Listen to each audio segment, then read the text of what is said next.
This is bonus footage here. You'll only see this if you're a patron on my Patreon page. So, Father Archer, I want to ask about kind of your conversion story. Why are you a Catholic priest here in Fairbury? You can't become a millionaire being a priest, but it's a very important job, I would say. So tell me about how you came to this career. Well, first of all, it's not a job or a career. It's a vocation. And the root of vocation is a call to a higher life. So when we speak of vocations in the traditional way, we're speaking of vocations to the priesthood or the religious life. Now, generally, we speak of vocations. We speak of priesthood, religious life, married life, single life, and so forth.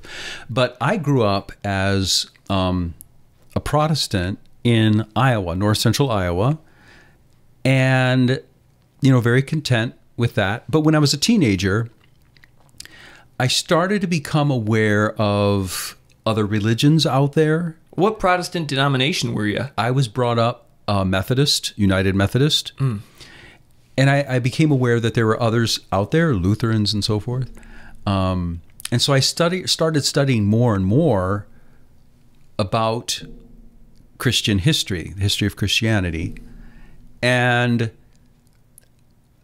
because in my own mind, I knew since there's one God, there can only be one truth, because truth is one.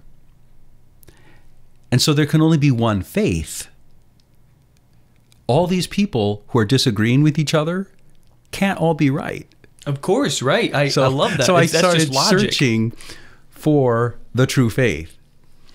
And I did a lot of reading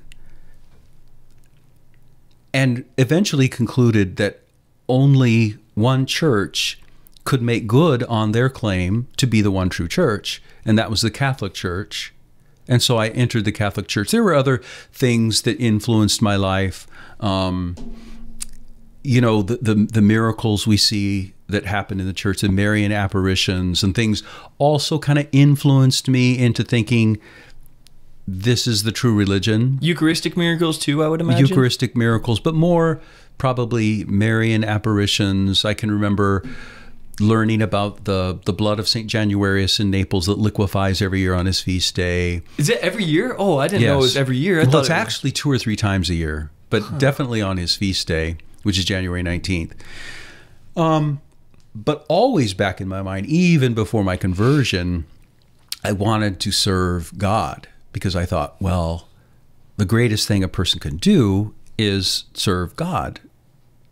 And so that was always in my mind. So as I was converting and taking instructions in the faith, it was always in the back of my mind that, well, becoming a Catholic, it would necessarily mean becoming a priest. And I told that to the priest who was giving me instructions. And I entered the church and I went off to college seminary at St. Ambrose in Davenport.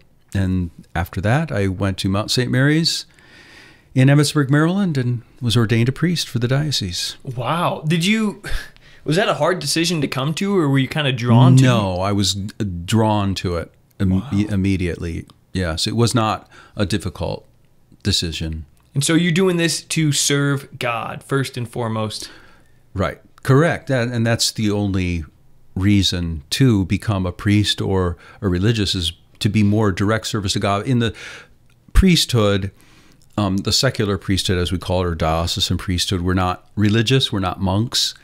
It's more directly saving your soul by saving other people's soul, because the whole point of a priest, the primary point of being a priest, is to offer sacrifice to God on behalf of the people of God. That's the primary purpose of a priest, is to offer sacrifice on the altar to forgive sins in the sacrament of penance and so forth, and to save people's souls. And in the meantime, save your soul. Right. Well, that's very cool. Did you ever consider being anything else besides a priest when you were growing up? When I was younger, I had in mind that I would like to be a marine biologist, because I still love marine life and still interested in that. But that was always an interest. But, God had other plans. That's very cool. Wow. Well, thanks for sharing that with me. That's kind of a cool story. You're welcome. I was gonna ask. I remember you telling me. I won't because it's probably too personal. But I remember you saying something about a girlfriend or something that introduced you, I thought, to Catholicism. She did not introduce me. I had a Catholic girlfriend in high school. She didn't introduce me to Catholicism. She was a Catholic, a very devout Catholic family. And she was the one I approached and said, will you take me to Mass?